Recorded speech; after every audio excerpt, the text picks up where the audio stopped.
Hello to all of you, our viewers. Welcome to this edition of the News in English on Rwanda Television. My name is Sarah Shinhore. We'll start with the headlines. President Paul Kagame has met with Sheikh Tamim bin Hamad Al Thani of Qatar to convey his condolences on the passing of his father. And on the international scene, at least 27 people were killed when an inferno broke out at a packed music venue in northern Bangkok over the weekend.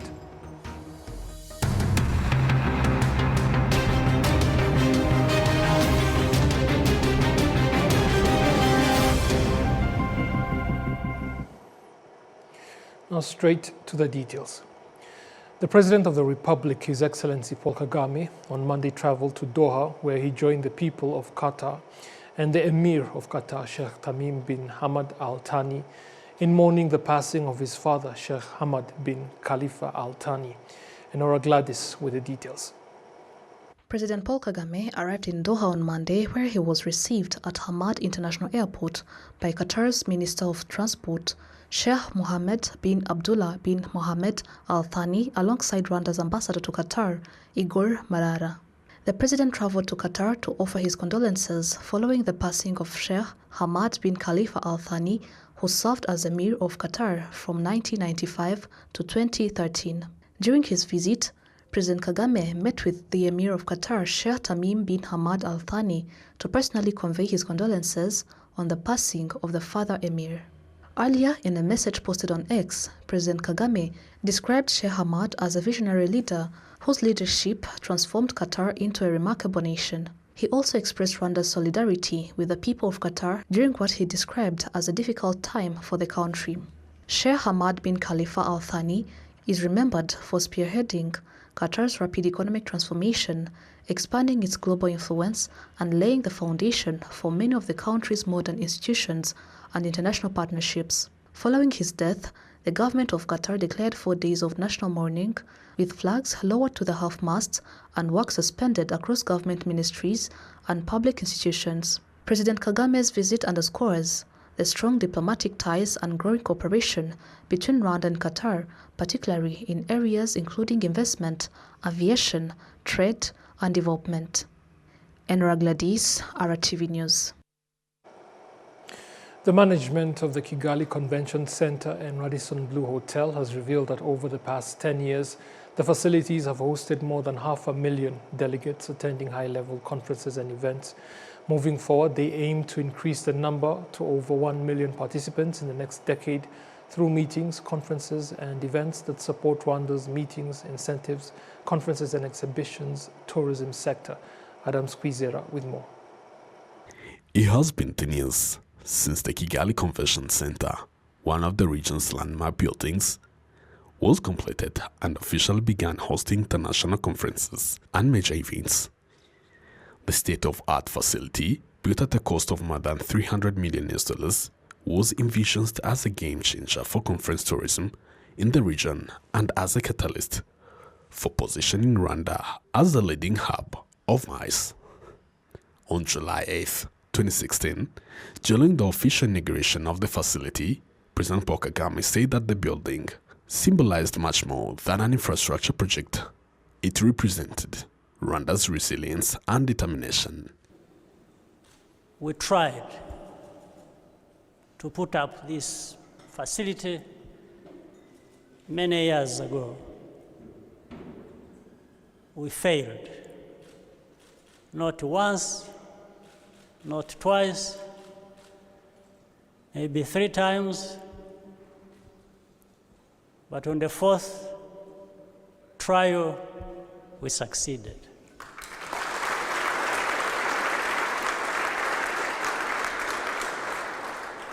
Rwandan spirit is in a sense that we have not failed once, we have failed many times. But we have succeeded many more times than we have failed.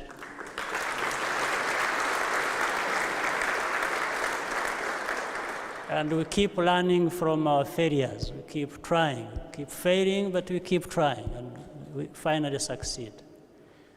And this is really what happened in the case of this facility. Radisson Blu Hotel and Kigali Convention Center have hosted more than 73,000 conferences and events, bringing together 241 participants from across Africa and around the world. The acting general manager of Radisson Blu and KCC, Nice Uwase, says the past decade reflects Rwanda's journey in establishing itself as a leading destination for mice, while contributing to the country's broader development. The pride to be part of the opening of the Kigali Convention Center.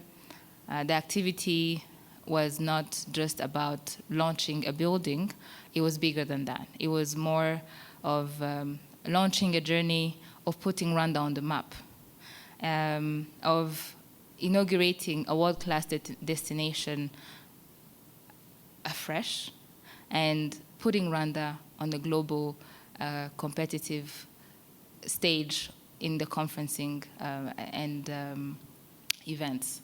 So the journey has not been any less full of challenges, full of opportunities, and mixed feelings of learning and executing at the same time.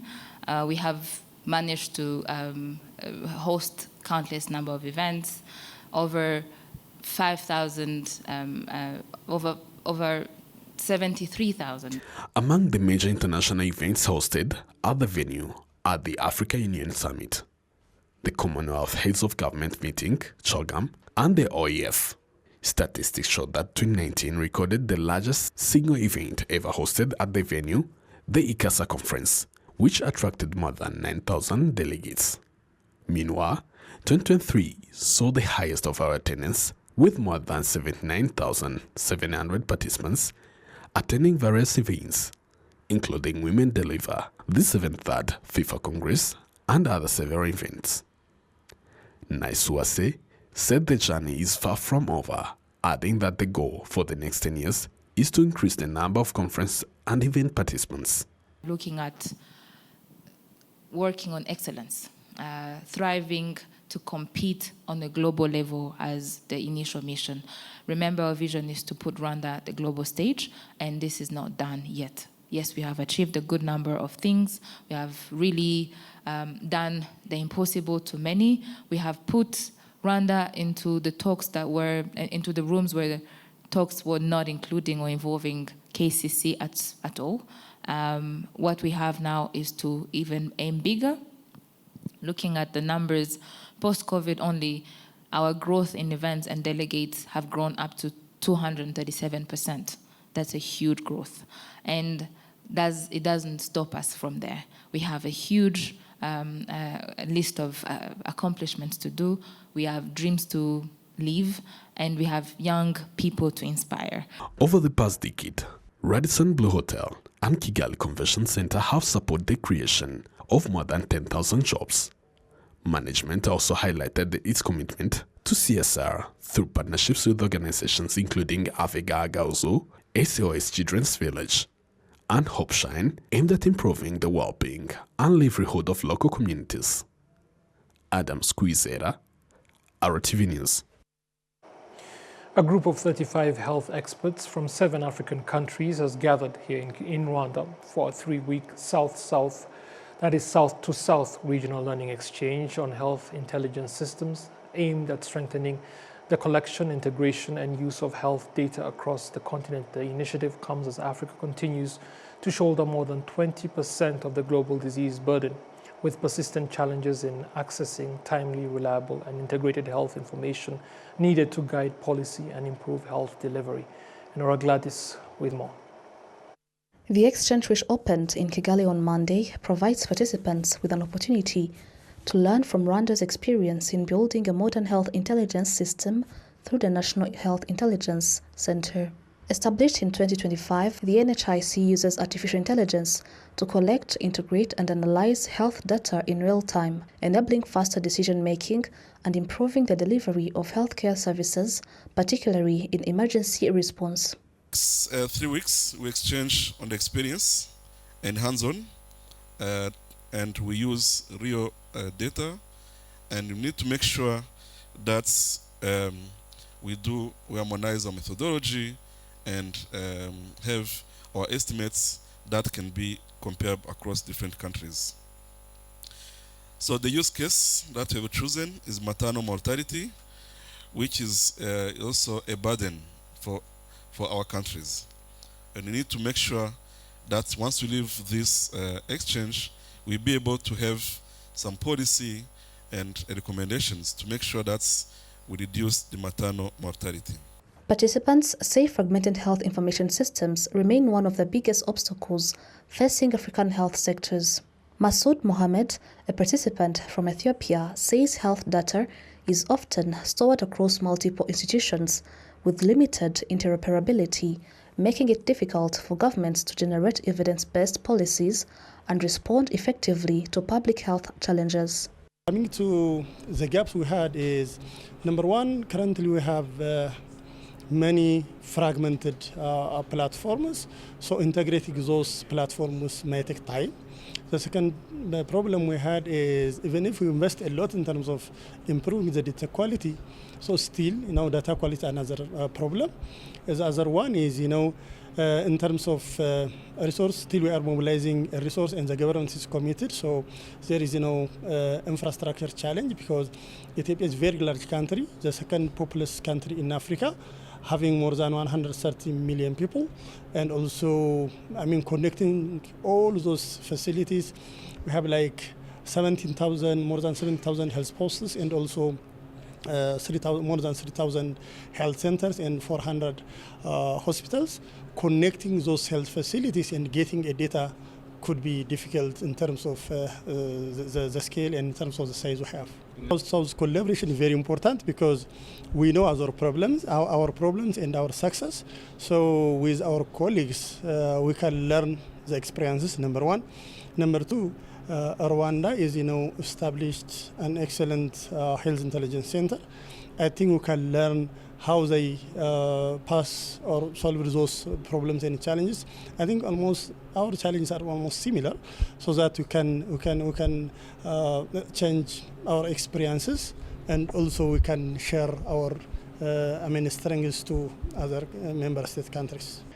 Rwanda's Minister of Health, Dr. Saben Sanzimana, says integrating health data is central to the country's digital transformation agenda and its efforts to build a more responsive healthcare system. He says Rwanda has made significant investments in digital health technologies and is now advancing the use of artificial intelligence to expand telemedicine and virtual hospital services, allowing medical specialists to diagnose and manage patients remotely.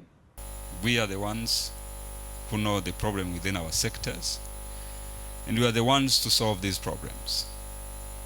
No one. It's not complicated.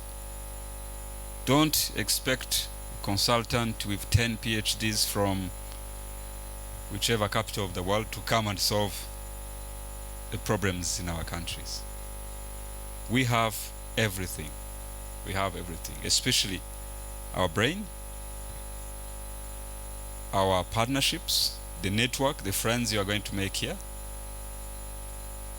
and the experience that is around this room. If you've done it, you've done something good, please share. Please share so we can learn and adapt. We expect this exchange to be specific on a few big issues. On data systems, what do we do with the data once you've got through those tubes and channels? And how can we develop models, especially with AI, to make even the analytics automated and simpler and innovative? Health experts warn the weak health information systems continue to undermine disease surveillance and epidemic preparedness across Africa, contributing to delayed responses to outbreaks and inefficient use of limited healthcare resources.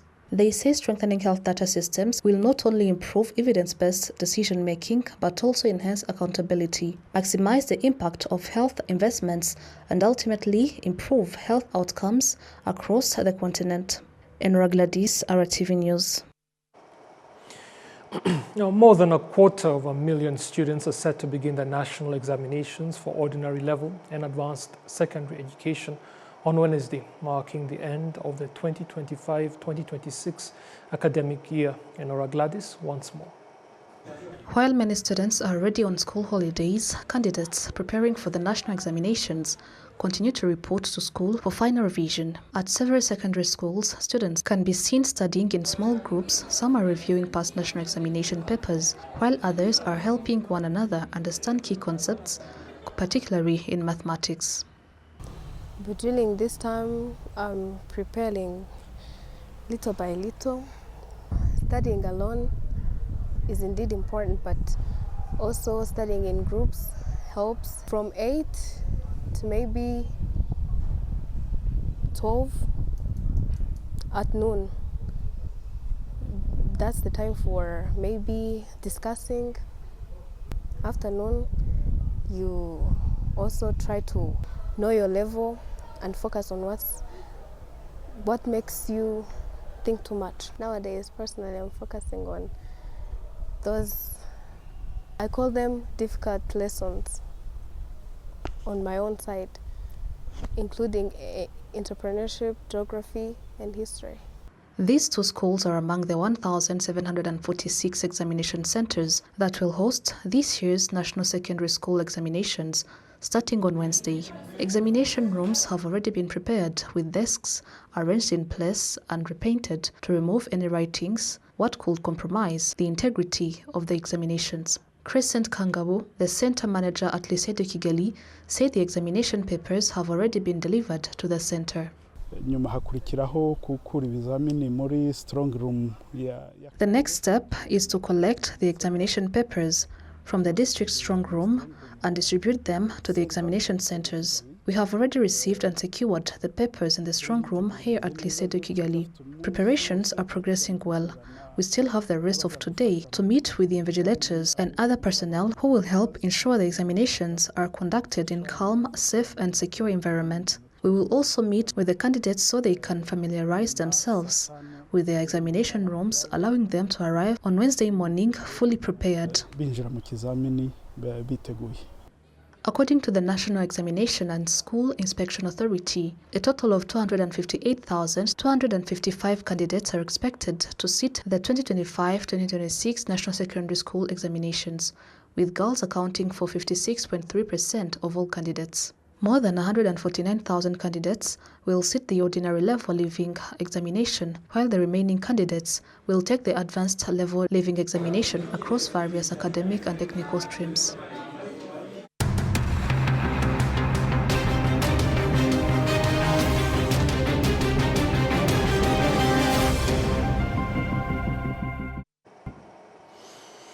Martina Avera will be with you for the next edition, and then Enola Gladys for the one after that. Until you see me again, it's goodbye.